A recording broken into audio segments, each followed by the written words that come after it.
తెలుసుకోవాల్సింది. గోవింద అంటే వరాహమూర్తి అని ఒక అర్థం. గోవింద శబ్దానికి చాలా చాలా అర్థాలు ఉన్నాయి. అది సామాన్యం కాదు, ఆ నామమే అంత శక్తివంతమైనది. అందుకే సత్యం జ్ఞానమనంతం నిత్యమనాకాశం పరమాకాశం గోష్ఠ ప్రాంగణ రింగణ లోలమనాయాసం భువనాకాశం గోభిర్నిగదిత గోవింద స్ఫుటనామానం బహునామానం చింతామణి మహిమానం ప్రణమత గోవిందం పరమానందం అంటారు ఆదిశంకర భగవత్పాదుల వారికి.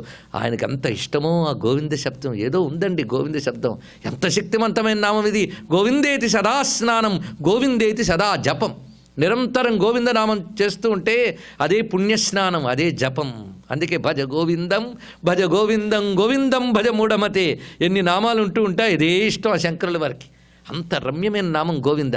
ఎందుకంటే దీనికి ఉన్న అర్థాలు సామాన్యం కాదు. వేదపరంగా గోవులు అంటే కిరణములు, ఇన్ని అర్థాలు ఉన్నాయో చూడండి. గోవులు అంటే